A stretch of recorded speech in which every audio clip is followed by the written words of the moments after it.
शहराची खबरबात या बातमीपत्राचे प्रायोजक आहेत Mac care super speciality hospital Ahmednagar.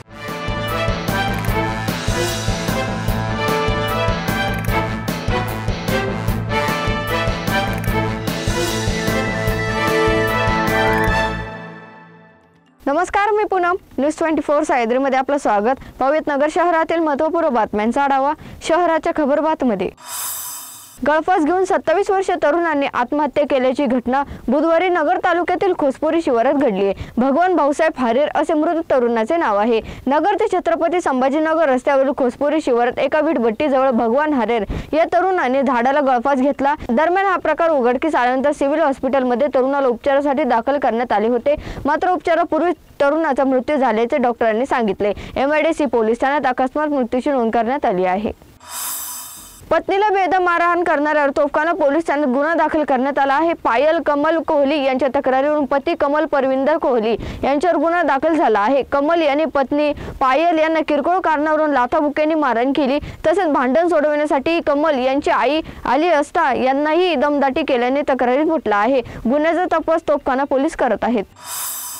Amardham ते आयुर्वेदिक चौक रस्त्यावर काही ठिकाणी जीवघेणे खड्डे पडले आहेत। या खड्ड्यांमुळे दुचाकीस्वारांना अपघातांना सामोरे जावे लागत आहे, त्यामुळे या रस्त्यावरील खड्डे तातडीने बुजवावेत अशी मागणी वाहन चालक करत आहेत। महापालिका आणि स्थायिक नगरसेवकांनी या खड्ड्यांकडे दुर्लक्ष केले आहे, त्यामुळे नागरिक आणि वाहन चालक संताप व्यक्त करत आहेत। महानगरपालिकेच्या संबंधित अधिकाऱ्यांनी आणि स्थानिक नगरसेवकांनी या खड्ड्यांना प्रश्नाकडे लक्ष द्यावे अशी मागणी नागरिक करत आहेत। केंद्र, राज्य सरकार आणि महापालिकेच्या माध्यमातून अमृत पाणी योजनेचे काम मार्गी लागले आहे। योजनेच्या कामाचे लोकार्पण 16-30 डिसेंबरला वसंत टेकडे येथे होणार आहे। या पाणी योजनेमुळे शहराचा पाणी प्रश्न मार्गी लागला असल्याचे प्रतिपादन आमदार संग्राम जगताप यांनी केले आहे। मुळा धरण येथून 1972 मध्ये नगर शहराला पाणी पुरवठा करणारी पहिली योजना झाली। त्यानंतर शहराचे विस्तारीकरण व नागरी वसाहती झपाट्याने वाढत असल्यामुळे नागरिकांना पाणी टंचाईला सामोरे जावे लागत होते, परंतु आता केंद्र सरकारच्या माध्यमातून मुळा धरण, विळत घाट आणि विळत घाट ते वसंत टेकडीपर्यंत अमृत पाणी योजनेचे काम पूर्ण झाले असून वसंत टेकडी येथील 50 लाख लिटर क्षमतेच्या पाण्याच्या टाकीत पाणी पडले आहे। फेज 2 योजनेअंतर्गत शहरामध्ये विविध भागात पाण्याच्या टाक्या उभारल्या आहेत, त्यामध्ये अमृत पाणी योजनेचे पाणी सोडले जाणार आहे। त्यामुळे नगरकरांना पूर्ण दाबाने आणि वेळेवर पाणी पुरवठा होणार। अनेक वर्षांचा शहराचा पाणी प्रश्न मार्गी लागत असल्याचा आनंद होत असल्याचे त्यांनी म्हटलं आहे।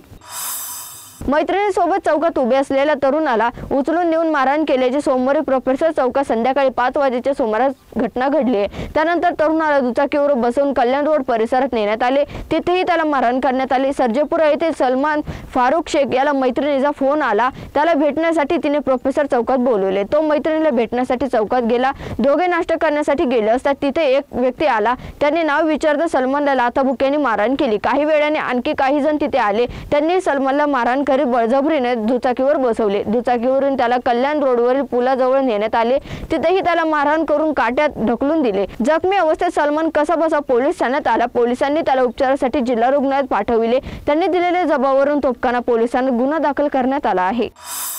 शहराच्या खबरबातमध्ये ते थांबवत, मात्र तुम्ही पाहत राहा न्यूज 24 सह्याद्री।